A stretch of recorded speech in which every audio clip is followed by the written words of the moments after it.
네, 개강 특별 새벽 집회 오늘 다섯째 날입니다. 아마 일주일 특세를 쭉 생각해 보면 가장 나오기 또 힘든 날이 아닐까 이런 생각이 듭니다. 더군다나 지금 날씨가 비가 오고 있는데 그 빗속을 뚫고 또 이 자리에 오신 여러분들 모두 환영하고 축복합니다. 우리 새벽이니까 옆에 있는 분들에게 인사하기는 좀 그렇고 앞을 보시면서 그러나 옆에 있는 분들에게 한다고 생각하시면서 서로 격려하면서 우리 박수치고 오늘 천천 한양을 시작했으면 좋겠습니다. 네, 참 잘 오셨습니다. 오늘 이 시간 우리가 주님을 기대합니다. 네, 오늘 찬양을 시작하기 전에 우리 다 함께 먼저 좀 기도했으면 좋겠습니다. 하나님이 오늘 이 시간 우리와 함께 해주시도록, 이 자리에 임재해 주시도록, 하나님, 제가 주님을 기다립니다. 기대합니다. 이 자리에 임재하셔서 나에게 말씀하여 주시고 주의 은혜를 우리 가운데 부어 주시옵소서.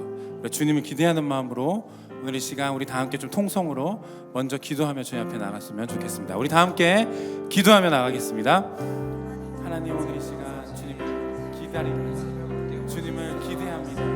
우리와 함께 하실 주님을 기대하며 주님 앞에 나아가오니 주님, 오늘 우리 가운데 좌정하여 주셔서 말씀하여 주시고 주님이 어떠한 분이신지 우리 가운데 보여주시고 하나님, 주의 은혜를 부어주시고 하나님, 그 주님의 은혜 가운데서 우리가 주님 앞에 나아가는 오늘 이 시간이 될 수 있도록 아버지여 역사하여 주시옵소서. 이 새벽 우리가 다른 것을 기대하는 것이 아니라 우리와 함께 하시고 우리 가운데 말씀하실 주님을 간절히 구하며 기대하오니 주님, 오늘 우리 가운데 역사하여 주시옵소서. 은혜로 붙들어 주시옵소서.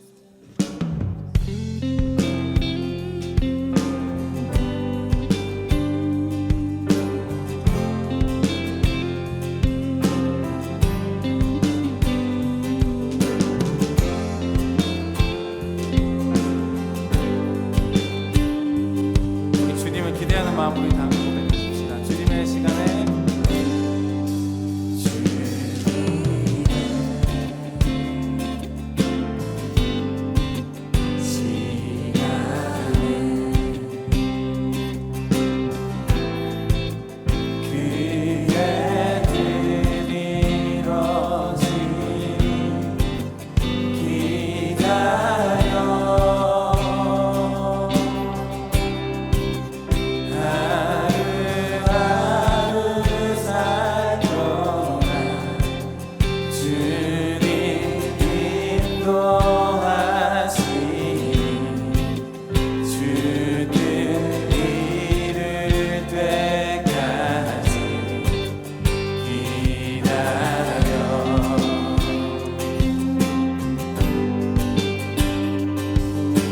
한 번 더 전심으로 고백해 줍시다. 주님의 시간을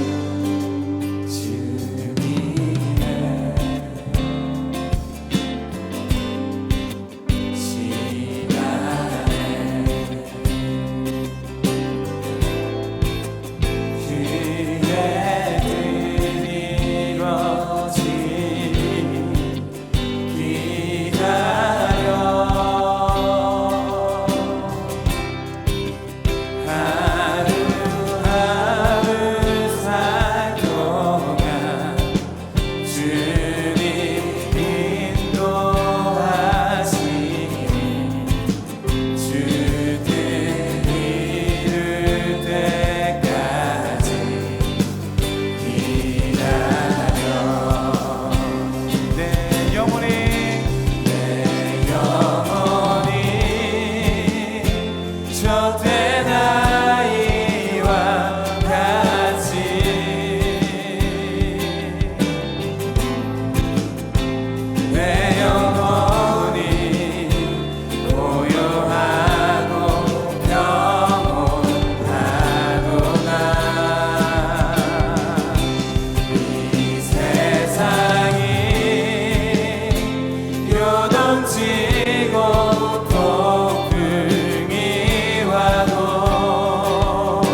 우리가 주님을 기다립니다. 여러분 그 주님을 기대하십니까? 우리 그 주님 앞에 우리 한 번 더 영광의 박수를 올려드리기 원합니다. 할렐루야. 다 함께 몸이 불편하지 않으신 분들은 자리에서 일어나셔서 우리의 힘 되시고 우리의 모든 것 되신 주님을 찬양하면 좋을 것 같습니다. 주는 나의 힘이요 주는 나의 힘이요 주는 나의 힘이요 영원히 주를 의지하리. 우리 힘드신 주를 믿으시니까 그 주님을 찬양하십시다. 주는 나의 힘이요 주는 나의 힘이요 주는 나의 힘이요 영원히 주를 의지하리. 영원히 영원히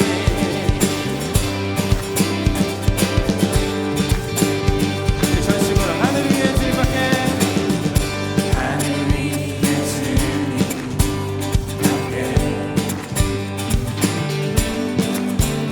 내가 사모한 자 이 세상에 없네.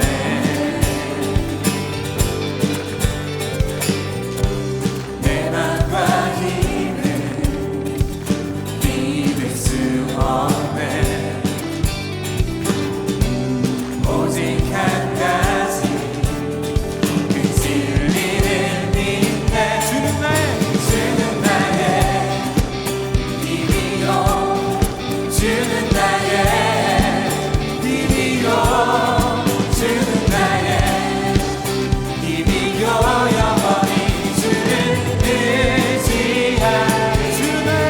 주는 나의 힘이요 주는 나의 힘이요 주는 나의 힘이요 영원히 주를 의지하리. 영원히 영원히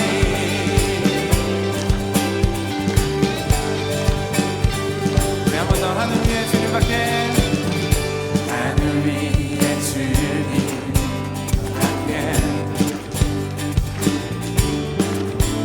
내가 사모한 자 이 세상에 없네.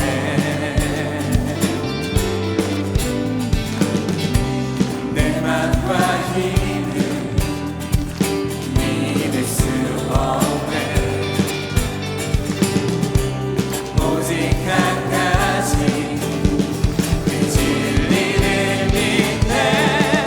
주는 나의 힘이요 주는 나의 힘이요 주는 나의 힘이요 영원히 주를 의지하리. 주는 나의 힘이요 주는 나의 힘이요 주는 나의 힘이요 영원히 주를 의지하리.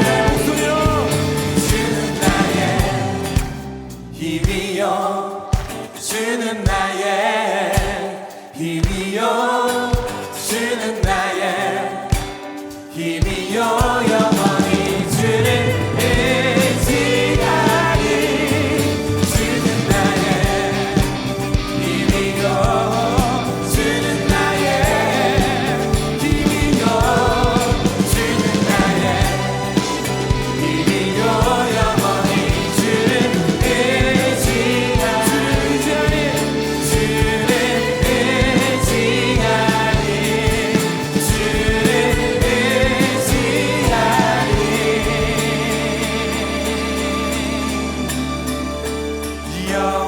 영원히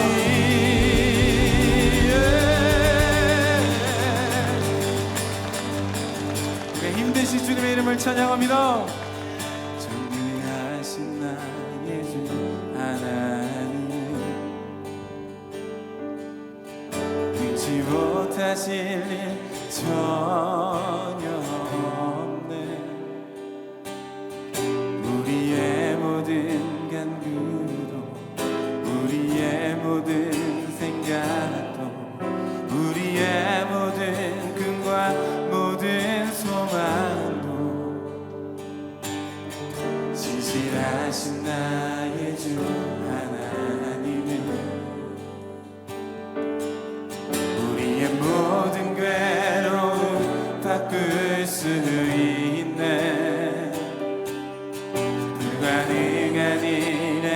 행하시고 죽은 자를 일으키시니 그를 이길 자 아무도 없네.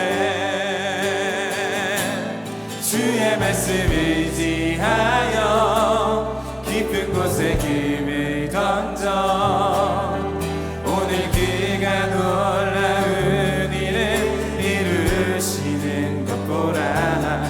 주의 말씀 의지하여 믿음으로 금을 던져 믿는 자에게 능치 못함 없네. 이 시간에 우리 목소리를 높여서 전능하신 나의 주 하나님은 전능하신 나의 주 하나님은 능치 못하실 일 전혀 없네. 우리의 모든 간구도 우리의 모든 생각도 우리의 모든 꿈과 모든 소망도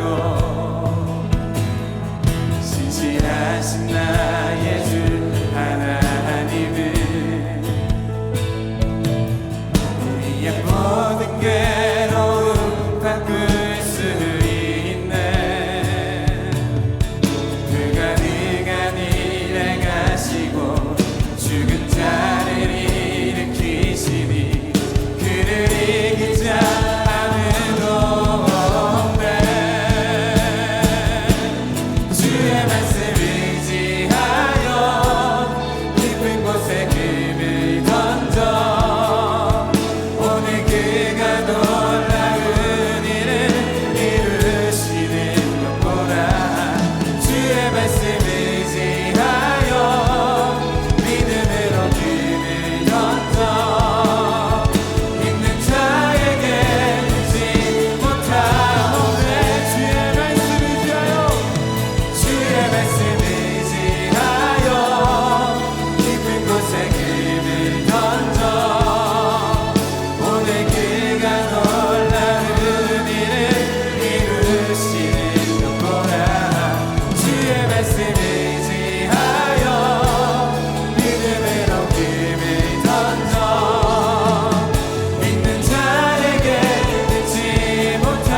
한번더 주의 말씀 의지하여 주의 말씀 의지하여 깊은 곳에 금을 던져 오늘 그가 놀라운 일을 이루시는 것 보라.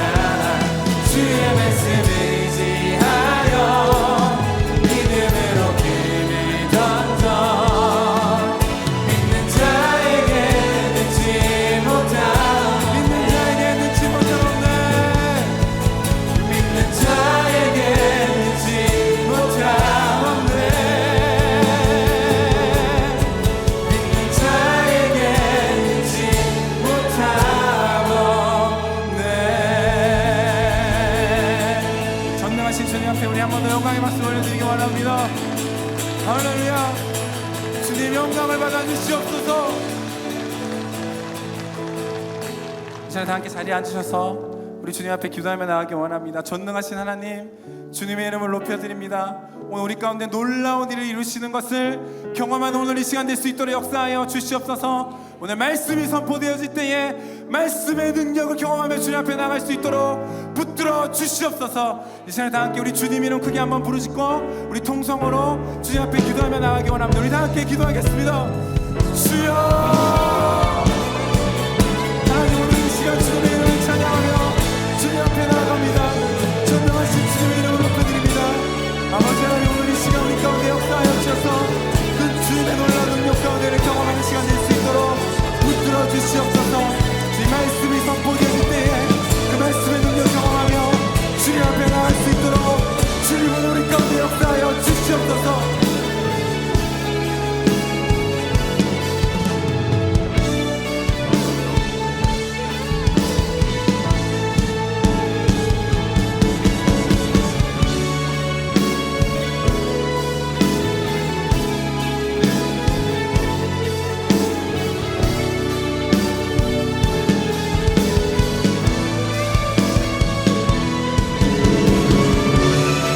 사랑하는 주님, 이렇게 저희를 특세의 닷새 날 또 불러주시니 감사합니다. 아버지 하나님, 참된 그리스도인의 스케치 매일 그려가면서 우리 마음속에 여러 가지 고백들이 나옵니다. 감사하기도 하고 죄송하기도 하고, 정말 그렇게 살고 싶은 거룩한 열정과 함께 그렇게 살지 못하는 안타까운 회개도 함께 있습니다. 오늘도 말씀 앞에 우리가 그렇게 나가기도 주시고, 오늘 우리에게 말씀해 주시는 그 그림을 우리 심령 속에 아름답게 또 그려낼 수 있게 하여 주시옵소서. 주의 음성을 직접 듣게 도와주시고, 시인에게 말씀하신 음성 가운데 주님의 인도하심을 받는 복된 시간 오늘 이 새벽 되게 하여 주옵소서. 이 시간을 주 앞에 올려드립니다. 예수님의 이름으로 기도합니다. 아멘. 우리 특세 다섯째 날입니다. 비가 오기 때문에 여러분들이 좀 많이 어려우셨을 텐데, 이 정도의 방해는 언제나 예상하고 있었다라고 생각합니다. 은혜 나눔 챌린지 5분을 또 소개하겠습니다. 양나연 성도님, 나의 이기심과 욕심과 교만으로 인하여 가정의 공동체를 이루지 못함을 회개합니다. 함께 공동체를 이루고 살아가는 것이 아름다운 것임을 알게 하심을 감사합니다. 출근하니 직장 동료가 좋은 일이 있냐고 하면서 얼굴이 많이 밝아 보인다고 합니다. 분명 하나님의 은혜를 받았음을 믿습니다. 할렐루야. 느낌표 2개입니다. 확실히 얼굴이 좋아 보이신 것 같습니다.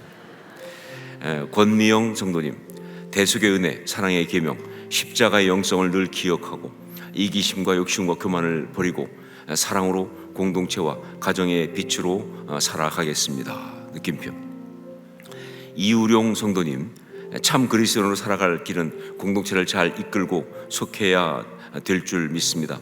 대속의 은혜와 풍성한 십자가 영성과 사랑으로 예수님 안에서 늘 감사하는 삶을 살기로 다짐해 봅니다. 예수님 사랑합니다. 또 감사합니다. 이번 느낌표 3개입니다. 권혜진 성도님, 날마다 주님의 대속의 은혜에 감격하여 그 사랑을 전하며 실천하는 자로 하나님과 사람들 앞에 서겠습니다. 이것이 십자가 영성인 줄 믿고 감사하며 오늘도 그 주님만 바라봅니다. 사랑합니다. 주님. 하트를 날렸습니다. 황미영 성도님, 사랑의 띠로 하나된 공동체가 되어 주신 은혜에 감사하며 부어주신 사랑을 전하는 참된 그리스도인 되기를 소망합니다. 이렇게 5분이 열심히 여러분들이 함께하고 있는데, 안 되신 분들도 축복해 주면서 이미 은혜를 나눈 것으로 이미 축복을 받은 줄로 믿습니다.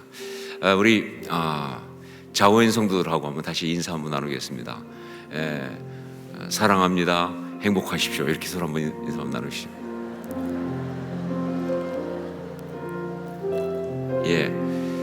비가 오는 중에 있는데 그러다 보니까 낙동강 건너편이 훨씬 궁금해지는데, 우리 하단에 있는 성도들과 한번 인사를 나누겠습니다. 사랑합니다. 손을 흔들고. 감사합니다. 말씀을 함께 나누겠습니다. 골로새서 3장 18절로 21절까지 말씀입니다. 골로새서 3장 18절로 21절.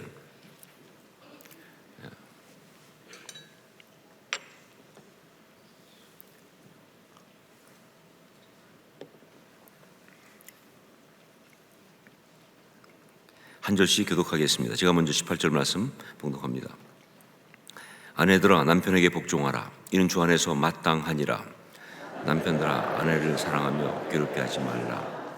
자녀들아, 모든 일에 부모에게 순종하라. 이는 주 안에서 기쁘게 하는 것이니라. 아비들아, 너희 자녀를 노엽게 하지 말지니 낙심할까 함이라. 아멘. 지금 우리는 참된 그리스도인의 스케치를 하고 있습니다. 여러분의 기억을 돕기 위해서 복습을 한번 할까 합니다. 이쯤 되면 복습을 해줘야지, 안 그러면 선사시대 이야기로 까맣게 잊어버린 수가 있기 때문에 그래서 한번 하도록 하겠습니다. 먼저 처음에는 나무를 그렸어요.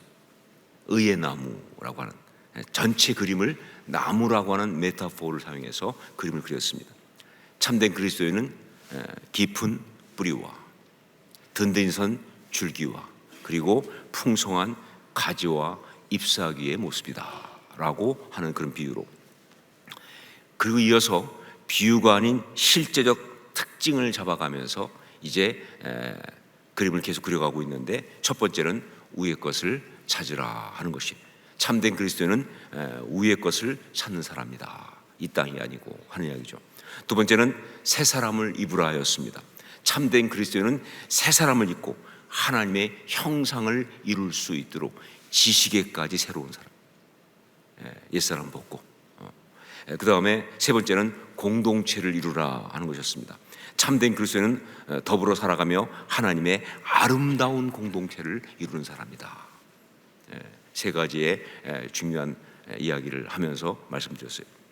자, 그런데 지금 이 구체적인 이 세 가지는요, 비유가 아니고 실제입니다. 처음에는 나무의 그림은 비유였지만 그 다음에 이제 그리고 있는 이것은 다 비유가 아니고 실제예요. 우리 그리스도인들이 실제로 우리 삶 속에서 보여줘야 될 특징들이다 하는 것이죠. 자, 그런데 오늘부터는요, 거기서 또 더 들어가서 더 구체적으로, 그야말로 디테일로 들어갑니다. 디테일한 부분으로. 어떻게 보면 아니 이렇게 디테일한 부분을 이 참된 그리스도인의 스케치에 그려지는 것이 맞냐? 너무 디테일해서 그래서 이 스케치를 그리는 거에는 맞지 않지 않느냐 하고 하는 생각을 할 수가 있는데 아니에요. 여러분, 디테일하긴 하지만 거기에 참된 그리스도인의 특징과 모습이 그대로 들어가 있는, 정말 결코 타협할 수 없는 참된 그리스도인의 특징이기 때문에 이게 가능한 거예요. 악마는 디테일에 있다 라고 하는, Devil is in the details라고 하는 유명한 그런 그 속담 같은 게 있습니다. 이게 뭐냐면 세부적인 것이 정말 힘들다라는 뜻도 있지만 그것보다는 협상 같은 거 할 때 결국은 가장 난관은 마지막 구체적인 부분에서 할 때, 그때 이게 안 맞아가지고 힘들다라고 하는 것으로 굉장히 많이 사용되는 이야기죠. 그런데 여러분, 이 악마는 디테일에 있다는 말은 사실은 패러디입니다. 원래 이 원래 말은 하나님은 디테일에 있다예요. 신은 디테일에 있다. God is in the details라고 하는 그 말에서 온 거예요. 이거는 유명한 미국의 독일 출신 유명한 건축가인 그 반데오 로에라고 하는 사람이 죽었을 때, 그때 그 뉴욕 타임스인가 하여튼 그 신문에 그 부고가 나가면서 거기에 God is in the details라고 하는 그 말이 나가서 유명해진 말이에요. 그런데 그렇다면 이 그 반데오 로에가 이 말을 했느냐? 아니에요. 이 사람이 처음 시작한 말은 아니고 그 전에 있었습니다. 그전부터. 그런데 이 사람이 정말 많이 사용해서, 너무 많이 얘기해서 그 사람의 부고에 그게 들어갔어요. 이게 주로 건축가라든가 예술가라든가 이런 사람들이 많이 쓰던 말이에요. 무슨 얘기냐? 그게 하나님 작품이라면 정말 그 디테일한 부분까지 하나님의 그 솜씨가 그대로 들어가 있다는 거예요.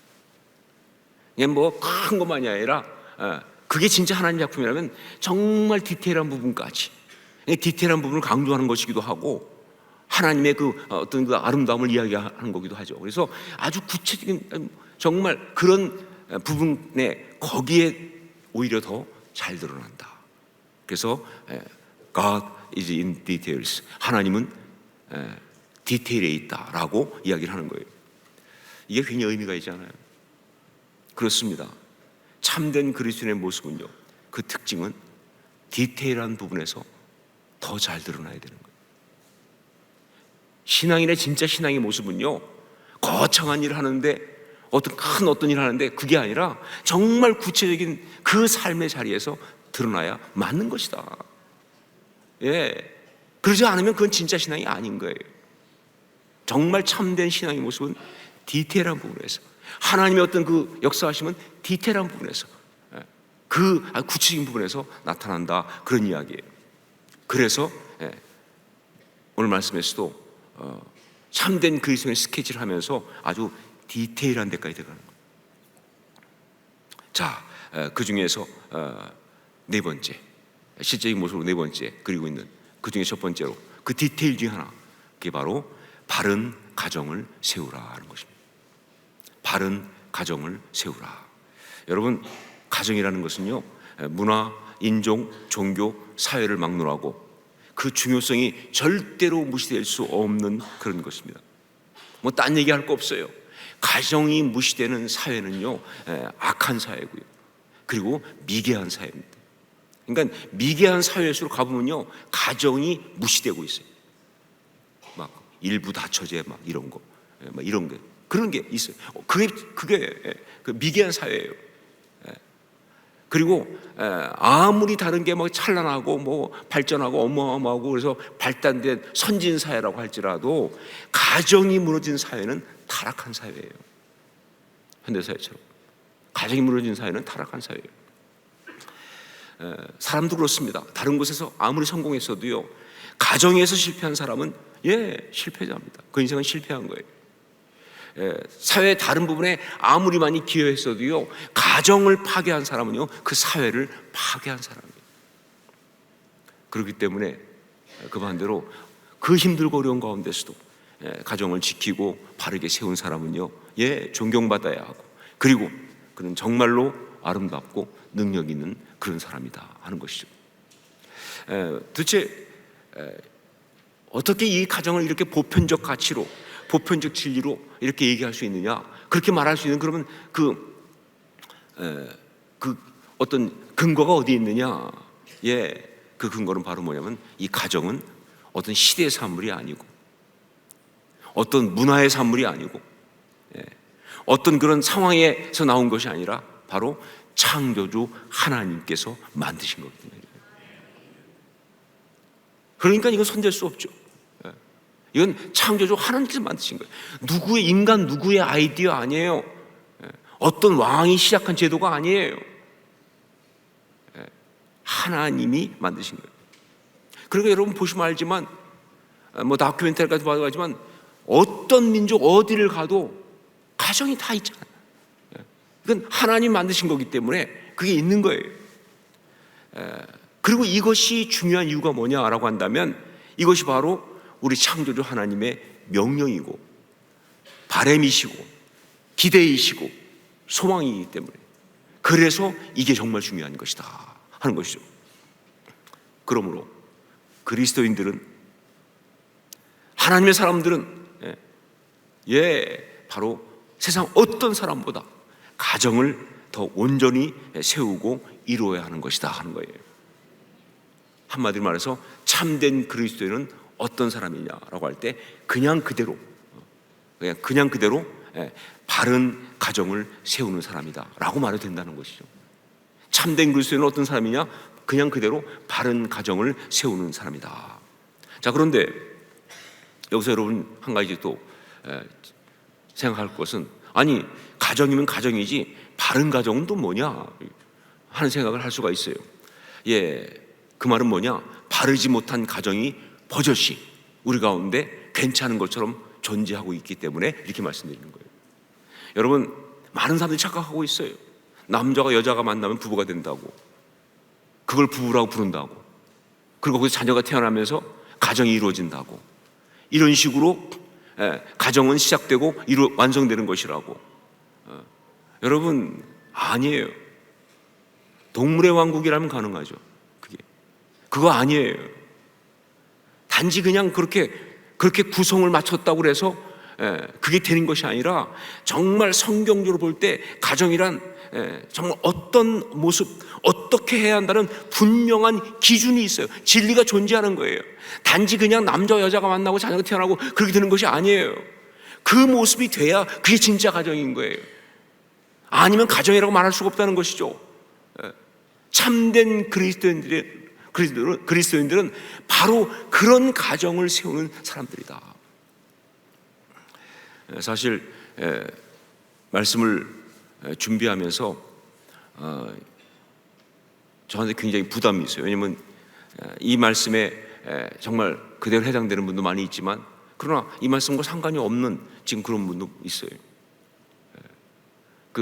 제가 호선학교에 와서 얼마 안 됐을 때, 그때 10가지 토픽을 가지고 설교하는 적이 있었어요. 근데 그때 미국에 있을 때 함께 섬겼던 스태프로 섬겼던 자매 하나가 한국에 먼저 나와서 호남 광주에 살던 자매인데 저를 보러 온 거예요. 근데 그 자매는 그 싱글로 쭉 이제 살고 있고 계속 그렇게 하고 있는데, 그날 제가 다룬 토픽이 가정에 대해서 뭐 정해졌으니까, 그랬더니 물론 뭐 농담을 하는 거지만 끝나고 나가는데 저한테 인사하면서 그러더라고요. 목사님 너무 하시네요. 자기가 모처럼 왔는데 어떻게 그렇게 말씀하실 수 있냐는 거죠. 그래서 내가 어쩔 수 없었다 내가. 그런데 여러분, 그래서 정말 이 새벽에도 이 가정, 바른 가정을 세우라 하는 이걸 하면서 마음에 그런 부담이 있는 거예요. 가정을 이루어야 되는데 이루지 아직 못한 분들, 혹은 혼자 살아가는 분들, 뭐 여러 가지 이유로 가정에 어려움이 있는 사람 많이 있기 때문에 참 이렇게 어떻게 할 것인가. 근데 여러분, 디테일은 그래서 힘들지만 그러나 그렇다고 포기할 수 있는 건 아니죠. 내가 지금 어떤 상황이 있든 상관없이 정말 바른 가정을 위한 그 기도를 멈출 이유는 없습니다. 내가 지금 어떤 상황이 있든 상관없이 그걸 향한 주님 앞에서의 간구와 중보는 계속되어야 한다. 왜냐하면요, 결국 세상에 어떤 상황이든 가정과 무관한 사람은 아무도 없는 거예요. 그러니까 오늘 말씀은 디테일이지만 모든 분에게 다 해당되는 그런 말씀이라고 그렇게 생각합니다. 자, 어떻게 바른 가정을 세울 것인가? 오늘 말씀 근거로 그 중요한 원칙을 나누기 원합니다. 첫 번째, 기초를 바르게 하라 하는 겁니다. 기초를 바르게 하라. 무엇이든지 세운다고 할 때 정말 중요한 건 뭐냐? 이 기초가 중요합니다. 기초가 잘못되면요, 세우지 못할 뿐만 아니라 혹시 세웠어도요, 정말 그 여러 가지 어려움에 버티지를 못합니다.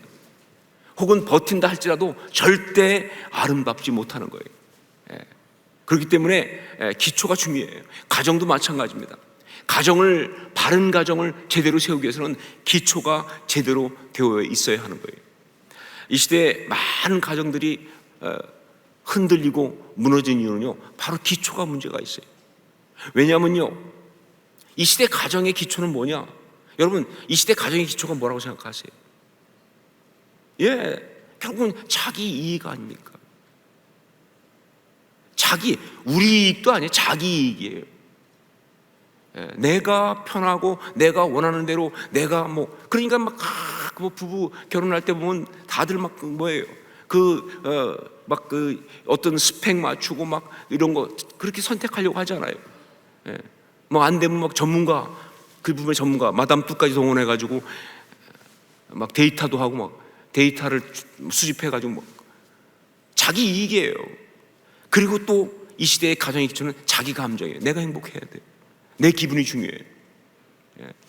자, 거기에 보조가 있다면 이 가정을 유지하는, 그러니까 이 가정을 유지하는 기초가 자기 이익과 자기 감정인데 여기에 보조가 하나 있다면 남들의 이목이에요. 그것 때문에 가정은 지금도 있는 거예요. 내 이익에 내가 볼 때 필요해서 내 감정적으로 내가 아직은 그러고 싶어서 그 다음에 남들 눈이 있으니까 라고 가정이 이렇게 있는 거예요. 그런데 이익에 배치가 되고 힘들면, 감정이 흔들리게 되면요, 가정도 흔들리는 거예요. 그러다가 그것이 남들의 이목을 이길 만큼 커지면 가정이 날아가는 거예요. 이게 무서운 겁니다. 지금. 여러분, 가정의 기초는 무엇이 되어야 하는가? 가정의 기초는 무엇이 되어야 하는가? 한마디로 말해서 하나님입니다. 이거는 절대로 양보할 수 없는 중요한 포인트예요. 가정의 기초는 하나님이에요. 하나님의 마음, 하나님의 꿈, 하나님의 명령, 하나님의 부탁, 어떻게 말해도 괜찮아요. 하나님께서 그 가정의 기초예요. 주님께서 그 가정의 기초가 되어야 합니다. 이것은 오늘 말씀에서도 주 안에서라는 말로 계속 얘기하고 있어요. 주 주 안에서 마땅하니라, 주 안에서 기쁘게 하는 것이라, 이런 표현을 쓰면서 말이죠. 자, 결국은 이건 다음과 같은 뜻입니다. 우선 가정은요, 주님의 뜻에 의해서 서로 만났다 하는 것입니다. 가정을 이루신 분은 사람들이 선택하는 것 같고 사람들이 다 하는 것 같지만 아니요, 주님의 뜻에 의해서 만난 거예요.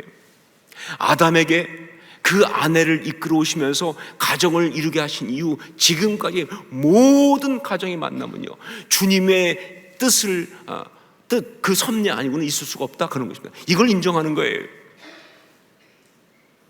보이긴 내가 선택한 것 같아요, 보이긴 우리가 결정한 것 같아요. 아니요, 주님의 뜻이 있는 거예요. 그 주님의 뜻이 가정을 이루고 있다라는 이 부분이 바로 첫 번째 포인트예요. 이것은 가정의 기초가 주님이라는 뜻은. 그리고 두 번째는 뭐냐, 이 가정은 주님의 뜻을 이루기 위해서 만났다. 주님의 뜻을 이루기 위해서 만난 것이다. 우리 좋자고 만난 게 아니에요. 우리 편하자고 만난 게 아니에요. 그럼 자기 이익이지, 자기 감정이지, 그렇죠? 아니요, 내 편하고 내 행복하고 나 좋은 것 이상의 하나님의 가치가 있어요. 주의 뜻이 있습니다. 그것을 이루어드리기 위해서 그래서 만난 거예요. 그러니까 저는 결혼 예배 인도할 때마다, 설교할 때마다 거의 특별하지 않은 경우는 빼놓지 않고 이 얘기를 꼭 해요. 이 가정은 너희들만의 이야기가 아니라는 거예요. 두 사람만의 이야기가 아니라는 거예요. 하나님의 뜻을 이루어드리는, 하나님의 기대를 이루어드리는, 하나님의 그 창조 목적을 완성하는, 바로 그것이 그 가정의 의미가 있다는 거예요. 이게 그런 의미를 갖고 있어요. 이게 바로 그 기초가 하나님이시다라는 것의 의미예요. 가정을 제대로 바르게 세우기 위한 첫 번째는 그 기초를 주님 위에 두어야 한다는 것을 잊지 마십시오. 정말 그러니까 참된 그리스도인은 바른 가정을 세우는 사람이다 라고 말할 수밖에. 주님 위에 두어야 하니까. 두 번째, 또 하나, 바른 가정을 세우기 위해서 뭐냐, 바른 원리로 가정을 이끌라 하는 겁니다. 바른 원리로 가정을 이끌라. 첫 번째가 기초를 바르게 하라라고 한다면 바른 가정이, 두 번째는 바른 원리로 가정을 이끌라. 바른 가정은요, 바른 OS, 즉 오퍼레이팅 시스템이라고 하는 그 OS가 있어야 돼요. 여러분, 어디나 어떤 구성이 되면요, 그 움직이는 소위 그 OS가 중요합니다. 이 오퍼레이팅 시스템이 없으면요, 이게 안 되면 안 돌아가는 거예요. 단일 품목은 괜찮지, 그러나 구성이 돼 있다는 순간부터 작동하는 원리가 있어야 돼요. 그 시스템이 있어야 돼요. 근데 가정도 마찬가지예요. 바른 가정은 바른 OS가 있어야 돼요.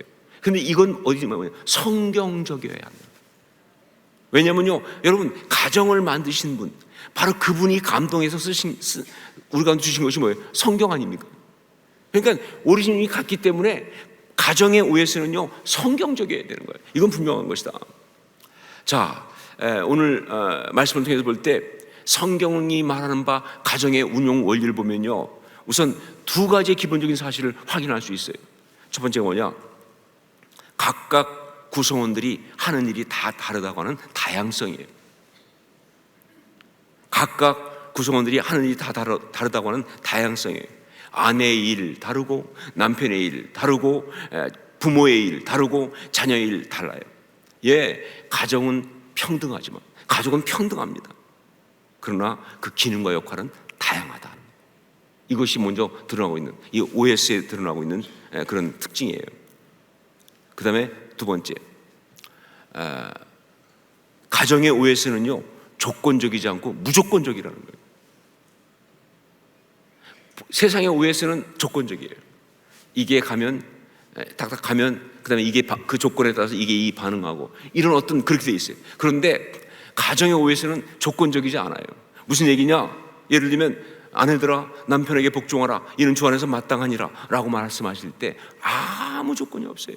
그 남편이 복종할 만한 그런 인간일 때, 혹은 그 남편이 제대로 할 때, 혹은 그 남편이 집에 제 시간에 들어올 때, 이런 게 없어요.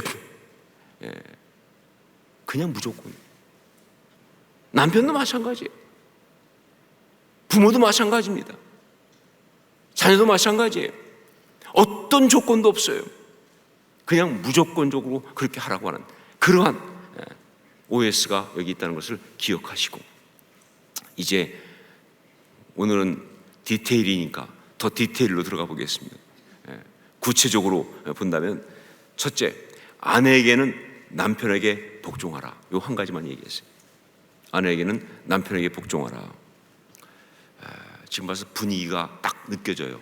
오, 봉건적이다. 무슨 이게 언제 얘기야? 막 아니요. 이거는 하나님의 창조 선 속에 나온 것입니다. 하나님이 처음 아내를 지을 때부터 돕는 배필로 지었습니다. 그러면 그 역할은 뭐냐? 그 역할은 따라가는 거예요. 돕는 배필이 주도하시면 안 돼. 그러면 일이 망가져요. 거꾸로 가는 거예요. 그래서 아내에게는 복종하라 한 거예요. 혹시 생각이, 목사님 이거는 그 골로새서 쓸 때 그때의 그 옛날 사회의 어떤 거 아닙니까? 아니요. 형태는 그렇게 띠고 있을지 모르지만 아니요, 그렇지 않습니다. 이 원리는 창조에서 나왔기 때문에 그렇지 않아요. 여러분, 여자분들이 혹시 기분 나쁠 수 있어요. 유 목사님 그렇게 안 봤는데 알고 봤더니 수국 꼴통이시군요. 아니요. 여러분, 복종은요 굴욕이 아닙니다. 복종은요 가장 아름다운 능력이에요. 아무나 복종할 수 있다고 생각하세요? 못해요. 성숙하지 않은 자는 복종 못합니다. 성숙하지 않은 사람이 그냥 어쩔 수 없어 힘에 의해서 그 무릎을 꿇은 건 복종이라고 말하지 않아요. 그건 굴종이라고 그러죠. 왜냐면 자아가 당했잖아, 벌써. 여기서 말하는 이것은요, 자기 자아가 상처받으면서 더러워 참는다, 막 이런 게 아니에요. 지금요 막 분하다, 이게 아니에요. 이건 사랑의 표현이에요. 주님을 향한, 하나님 주신 사람을 향한, 그리고 이것은요 가장 아름다운 결단이에요. 자기의 모든 의지를 다 드려서. 이것처럼 아름다운 게 없어요. 아무나 복종하는 줄 아세요? 만약에 길들여져서 어쩔 수 없이 복종한다, 그건 문제가 있는 거죠. 그리고 그건 아름답지 않아요. 그런데 주님 때문에, 주 안에서, 그리고 주님이 주신 그 주의 뜻을 위해서, 그건 기가 막힌 이야기죠. 아내에게 준 것은 복종하라. 남편에게는요, 아내를 사랑하며 괴롭게 하지 말라라는 게 주었습니다. 아내를 사랑하며 괴롭게 하지 말라라는 명령이 주어졌어요. 한마디로 말하면 돌보라, 그런 이야기입니다. 돌보라. 리더니까 마땅히 잘 돌봐야 됩니다. 특별히 그 감정을 헤아려주고,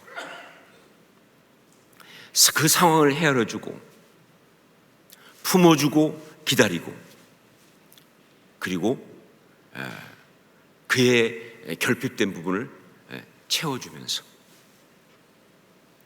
그러면서 그 하는 것이 바로 돌본다는 뜻이에요. 이게 바로 이 말씀이죠. 그렇죠? 그리고 한 가지 더 한다면 무한책임이다. 정말 이거 사실 힘들거든요. 저는 솔직히 저보고 아내 거를 고를래, 남편 거를 고를래 그러면 전 차라리 아내 거를 고르겠어요. 복종하는 게 나아. 이게 남편의 일이 훨씬 힘들어요. 오죽하면 바울 사도가 에베소서에서 뭐라고 말했느냐? 그리스도께서 교회를 사랑하시고 그 교회를 위하여 자신을 주심같이 하라라고까지 얘기했겠습니까? 한마디로 십자가를 져라, 그런 이야기예요. 만만치 않습니다. 정말 저는 결혼하고 바로 얼마 안 돼서 이 위대한 비밀을 깨달았어요. 어느 날 아내하고 한번 부딪힌 다음에 주님 앞에 가서 이럴 수 있습니까? 내가 사역하기 위해서 아내를 주님께 구해서 이렇게 함께 동역하는데 이렇게 오히려 나를 힘들게 하는데, 그때 주님께서 아주 클리어하게 말씀하셨어요. 동역자가 아니라 십자가다.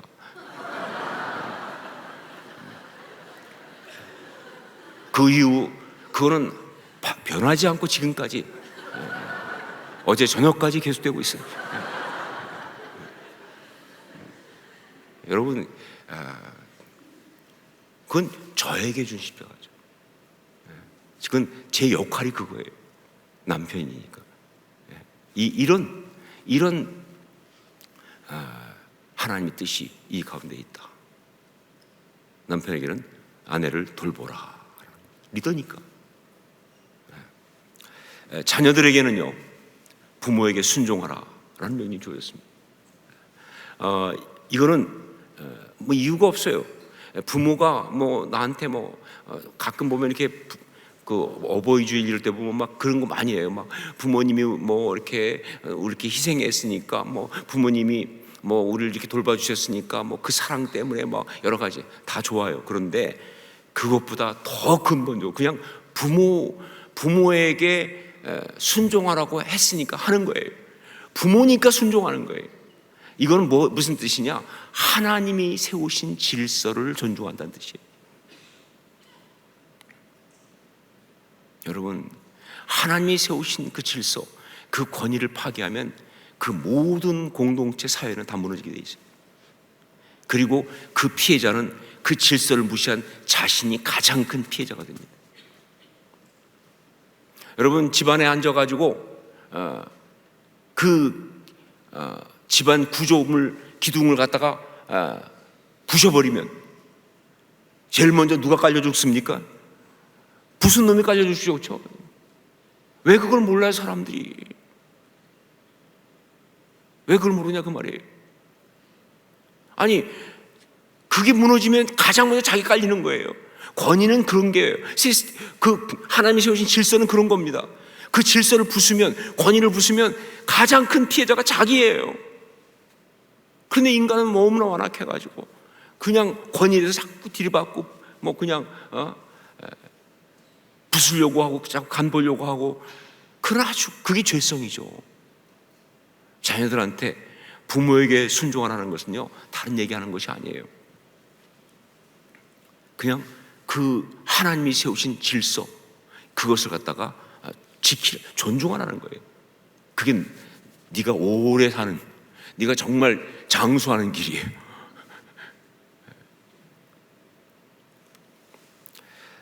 네 번째, 부모들에게는요, 자녀를 노엽게 하지 말라라고 하는 명령이 주어졌습니다. 부모들에게는 자녀를 노엽게 하지 말라. 부모는요, 하나님 대신에 그 자리에 서 있는 겁니다. 모든 부모에게 말합니다. 여러분의 자녀 내 새끼 아니에요. 내 거 아닙니다. 내가 낳았다고 무슨 자기가 만든 줄 알아. 자기가 뭘 만들기는. 자기가 좀 키웠다고 무슨 지분이 있는 줄 알아. 무슨 지분이 있어요 거기에요. 이건 하나님 대신에 나를 세우신 그 자일 뿐이에요.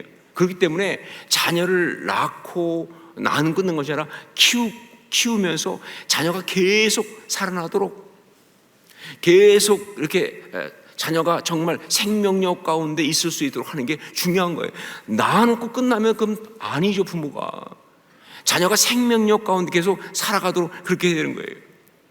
그런데 자녀를 그렇게 생명력 가운데 살아가게 하는 그 일 가운데서 만약에 어떤 내가 부모라는 위치 때문에 어떤 그 권위를 가지고 자녀를 갖다가 이렇게 좀 화가 나게 하면, 분노하게 하면, 여러분, 자녀가 분노한다는 건 무슨 뜻이냐? 물론 뭐 원래 분노하는 애들도 있긴 있어요. 상처가 오죽하면 그렇게 됐겠어요, 그렇죠? 그냥 늘 화나 있는 애들도 있을 수 있어요. 그러나 여기서 말하는 건 뭐냐? 그 부모의 권위가 자녀에게 제대로 받아들이지 않는 상황을 만든 걸 말하는 거예요. 그럼 분노하죠. 왜냐면 힘으로 밀고 들어오니까, 억압하니까, 자아를 자꾸 막 공격하니까. 자녀들이 분노하죠. 그런 막 그렇게 분노하게 되면요, 어떤 일이 벌어지냐? 그 자녀 가운데 있는 생명력을 갉아먹기 시작해요. 부모의 역할은요, 하나님 대신에 그 자녀를 낳고 그 자녀가 생명력 가운데 계속 잘 살아갈 수 있게 하는 역할인데, 내가 가지고 있는 이 권위를 잘못 사용하고 내 힘을 잘못 사용하고 언어를 잘못 사용하고 그래가지고 자녀가 그것 때문에 자기 생명력을 스스로 갉아먹는 그런 상황에 들어간다면 이건 말이 안 된다 그 말이죠.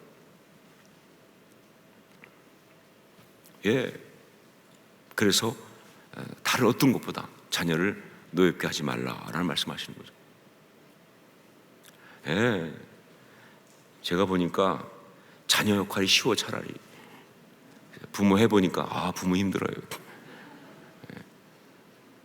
그런데 정말 그만큼 중요한 자리죠.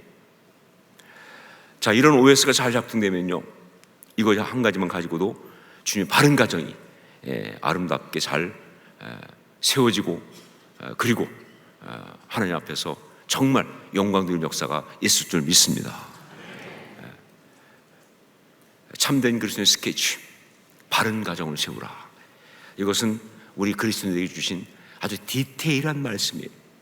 그리고 또 하나 잊지 말할 것, 하나님은 디테일에 있다. 잊지 마세요. 하나님은 디테일에 있다.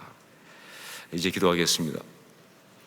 바른 가정을 세우라, 이 구절의 말씀을 붙들고 기도하십시다.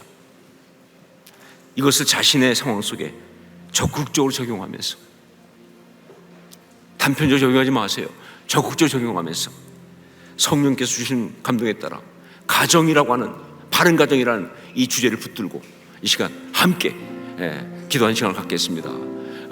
주여 역사하옵소서 외치고 함께 통성으로 기도하겠습니다. 주여 역사하옵소서. 아버지 기도합니다. 하나님 아버지, 정말 바른 가정을 세우라. 기도합니다. 아버지 하나님 들어주옵소서. 하나님의 은혜를 받고 원합니다. 아버지 하나님이셔. 하나님 정말 알게 하시고 주옵소서. 그 거룩한 신들을 받게 하시고, 아버지 하나님 들어갈 때 하옵소서. 하나님 아버지 정말 언제나 진실한 하나님을 받고 축복하여 주옵소서. 오 주여, 정말 그런 주옵소서. 그걸 알면서 못하는 하나님께 주옵소서. 아버지 하나님 뜻을 기도합니다. 특별히 가정에 어려운 있는 사람들 기도합니다. 그리고 또 가정에 대한 기도를 멈추지 않게 도와주시고, 가정에 대한 하나님 앞에서의 그 모든 꿈들을 내놓지 않게 도와주시고, 정말 자신이 아니할지라도 정말 한 가정에 대한 위해서 더 열심히 하는 그 역사가 있나요? 사도 바울이 정말 하지 않았지만 그런 가정을 구성하는 그렇게 도우리고, 그렇게 하나님을 만나는 기도를 주옵소서. 아버지 하나님 정말 함께 하시옵소서. 아버지 하나님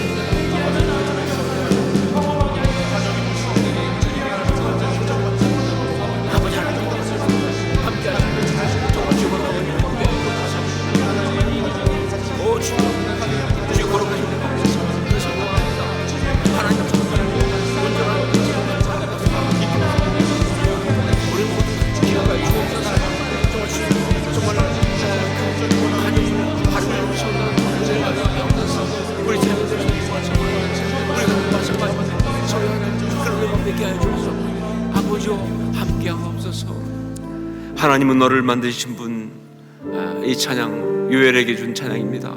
이것을 우리 가정, 우리 자녀들, 우리 사랑 사람들에서 함께 이 시간 고백하며 기도하면서 찬양을 드리겠습니다. 하나님 너를 만드신 너의 가정만이 알고 계시며, 하나님은 너를 만드시는 너의 가정끼리 이해하신단다. 하나님은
우리 가정의 바른 기초를 위해 기도하시겠습니다.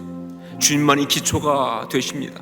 그리고 구체적으로 주신 가정의 바른 원리를 붙들고 기도하십시다.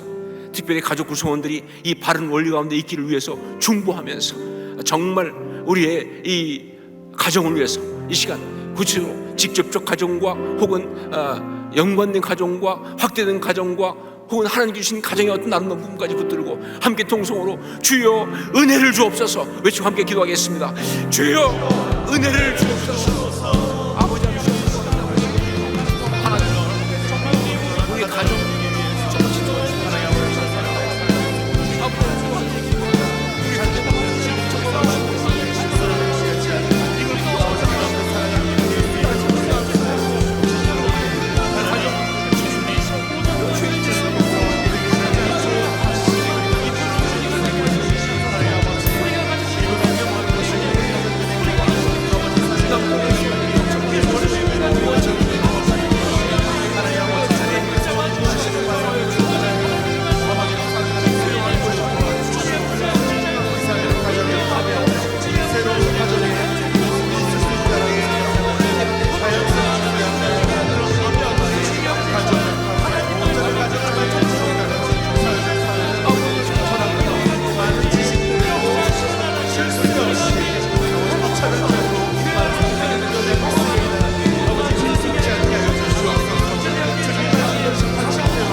이 시간 자녀를 데려오신 분들이 있으면 자녀들에게 손을 얹고 제가 기도할 때 함께 그 축복 기도를 그들 위해 함께 하시기 부탁드립니다. 기도하겠습니다. 하나님 아버지, 이 시간 우리 바른 가정을 세우라 라고 하는 말씀, 참된 그리스도의 그 구체적인 모습으로 우리가 그렇게 그렸습니다. 말씀이 그대로 온전히 우리 삶 가운데 이루어지게 하여 주시옵소서. 특별히 우리 자녀들을 기도합니다. 정말 이 땅을 살아가면서 하나님의 가정이라는 바른 가정 가운데서 아름답게 자라서 또 하나님의 아름다운 가정을 이루어내는 그런 복된 하나님의 사람들 다 되게 하여 주시옵소서. 세상에 많은 어떤 것들 가운데서 정말 제대로 많은 돈을 받겠지만 그러나 그 주님의 가정 가운데서 공급되고 세워진 것들 때문에 그 모든 걸 오히려 이기고 하나님께서 이뤄내는 그런 귀한 주님의 사람들 되게 하여 주시옵소서. 그렇게 축복하옵소서. 이 시간 또한 정말 가정에 대해서 아픔 있는 자를 기도합니다. 어떤 모양이든지 아프고 혹은 결핍이 있고 힘든 사람들 기도합니다. 결탄 그렇다고 그래서 정말 그 하나님의 가정에 대한 그 아름다운 꿈까지 포기하지 않게 도와주시고 기도를 멈추지 않을 수 있도록 성 역사하여 주시옵소서. 오히려 그래서 바른 가정을 통해서 이 땅 가운데 하나님 나라가 이루어지는 그 일을 위해서 더욱더 기도하고 나아가는 그런 귀한 주님의 중보자들이 다 될 수 있도록 축복하여 주시옵소서. 하나님 모든 가정들을 축복하고 기도합니다. 정말 기초가 주님 되기 원합니다. 정말 그 모든 바른 성경적인 OS가 되도록 돌아가는 그런 가정들이 도와주시사 그렇게 이 땅 가운데 하나님 나라를 이루게 하여 주시옵소서. 축복하옵고 모든 가정들을 축복하옵고 하나님의 자녀들을 축복하옵고 예수님 이름으로 기도합니다. 아멘.